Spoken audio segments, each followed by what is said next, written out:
নমস্কার বন্ধুরা, ভতেশ্বর study centre চ্যানেলে তোমাদের স্বাগতম।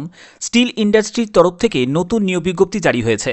স্টিল ইন্ডাস্ট্রি রিক্রুটমেন্ট 2026-এর লেটেস্ট নোটিফিকেশন আপডেট।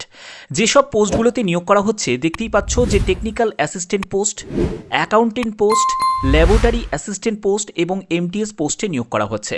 এখানে অল ইন্ডিয়া প্রত্যেক ফ্রেশার ক্যান্ডিডেট আবেদন করতে পারবে। তুমি যে কোনো রাজ্য থেকে আবেদন করতে পারো।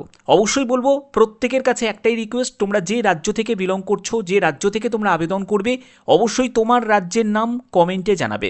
যারা ওয়েস্ট বেঙ্গল থেকে তারা WB টাইপ করবে, যারা ত্রিপুরা থেকে তারা TRP টাইপ করবে, যারা আসাম থেকে দেখছো তারা ASM টাইপ করবে, যারা ঝাড়খণ্ড থেকে তারা JKD টাইপ করবে। এছাড়া যদি তুমি আদার স্টেট থেকে এই ভিডিওটা দেখে থাকো তাহলে অবশ্যই তোমার স্টেটের নাম অবশ্যই প্রত্যেকে কমেন্টে জানাবে। এখানে যে কোনো রাজ্য থেকে তোমরা অ্যাপ্লাই করতে পারো এবং সবথেকে গুরুত্বপূর্ণ বিষয়, এখানে কোনো আবেদন মূল্য লাগবে না, সম্পূর্ণ ফ্রি অফ কস্টে। ওকে, আচ্ছা, পরবর্তী আমরা দেখে নিই যে এখানে শিক্ষাগত যোগ্যতা কি লাগবে। দেখো, টেকনিক্যাল অ্যাসিস্ট্যান্টের জন্য তোমাদের বিটেক পাস যোগ্যতা লাগবে, ঠিক আছে। অ্যাকাউন্টেন্ট পোস্টের জন্য বিকম পাস যোগ্যতা লাগবে। এখানে কোনো পার্সেন্টেজ অফ মার্কসের ব্যাপার নেই, বিকম পাস হলেই অ্যাপ্লাই করা যাবে। ল্যাবরেটরি অ্যাসিস্ট্যান্ট পোস্টের জন্য উচ্চ মাধ্যমিক পাস যোগ্যতা লাগবে এবং এমটিএস পোস্টের জন্য ক্লাস 10 পাস যোগ্যতা লাগবে। এবার তুমি যে পোস্টের জন্য অ্যাপ্লাই করবে সেই পোস্টের জন্য যদি তোমার উপযুক্ত কোয়ালিফিকেশান থাকে তাহলে তুমি অ্যাপ্লাই করতে পারো, ঠিক আছে। পরবর্তী আমরা চলে যাচ্ছি, এখানে এজ লিমিট কি প্রয়োজন, আমি ফর্ম ফিল আপও চলে যাব, কীভাবে তোমাদের ফর্ম ফিল আপ করতে হবে একদম স্টেপ বাই স্টেপ দেখাবো।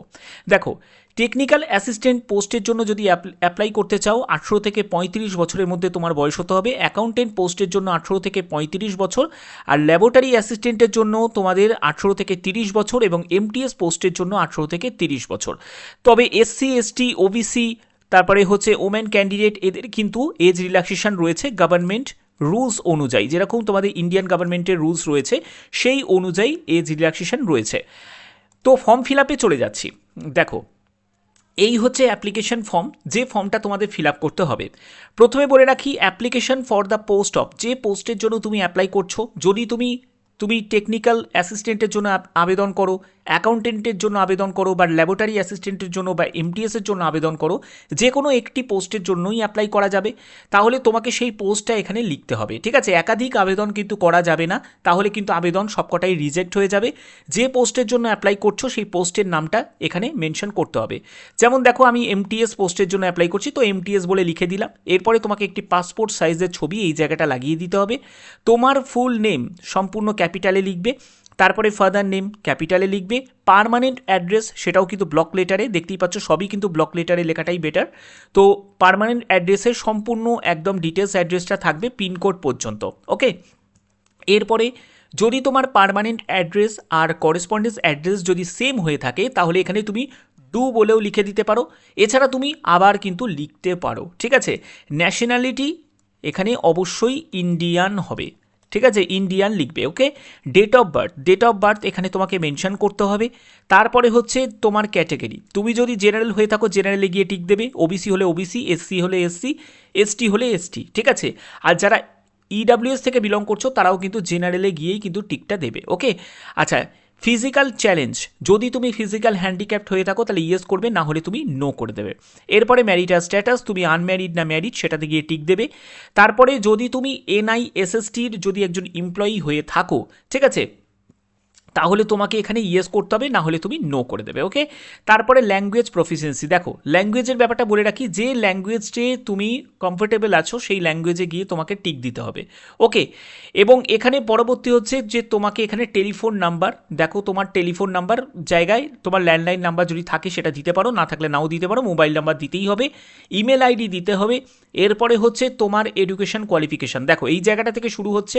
তো দেখো, তুমি যদি একজন এমটিএস পোস্টের জন্য আবেদন করে থাকো তাহলে তুমি 10 পাস যোগ্যতা দিয়েও ছেড়ে দিতে পারো। তো এখানে তুমি 10 পাস মানে মাধ্যমিক তুমি দিয়ে দিলে, তারপরে এখানে কোন বোর্ড থেকে তুমি পাস করেছো সেই বোর্ডের নাম, কোন ইয়ারে পাস করেছো, কত পার্সেন্টেজ নাম্বার পেয়েছো, ডিভিশন কোন ডিভিশনে পাস করেছো, কী কী সাবজেক্ট ছিল, এরকমই কিন্তু উচ্চ মাধ্যমিক, গ্র্যাজুয়েশন সবই কিন্তু তুমি পরপর দিতে পারো। ওকে, আচ্ছা, এরপরে হচ্ছে দেখো তোমাদের তার জন্য সেলফ অ্যাটেস্টেড ফটোকপিও কিন্তু সঙ্গে অ্যাটাচ করতে হবে এই অ্যাপ্লিকেশন ফর্মের সাথে। এরপরে তোমার যদি প্রফেশনাল কোনো এক্সপিরিয়েন্স থাকে সেটা কিন্তু মেনশন করতে পারো, যদি না থাকে ছেড়ে দিতে পারো। এরপরে দুজন রেফারেন্সের নাম এবং তার অ্যাড্রেস জানতে চেয়েছে। তো এটা অবশ্যই তোমাদের এখানে দিতেই হবে, এ আর বিতে ফিল আপ করতে হবে, ঠিক আছে। এগুলো কিন্তু চাই এক একটা জায়গায়। আমি দেখেছি যাদবপুর ইউনিভার্সিটি বিভিন্ন জায়গায়ও কিন্তু দেখবে সেখানেও কিন্তু দুজন রেফারেন্সের নাম চায়, ঠিক আছে, নাম অ্যাড্রেস চায়। তো এখানে তোমাকে সিগনেচার করতে হবে, তারপরে ডেট এবং প্লেসটা মেনশন করতে হবে, এবং এনক্লোজার মানে কী সব ডকুমেন্টসগুলো যেগুলো দিচ্ছ সেই ডকুমেন্টসগুলো এখানে মেনশন করতে হবে। সেখানে তোমার ডেট অফ বার্থের সার্টিফিকেট থেকে শুরু করে তারপরে তোমাদের 10th অ্যাডমিট কার্ড হতে পারে, তারপরে হচ্ছে 10th তোমাদের সার্টিফিকেট, মার্কশিট, এগুলো।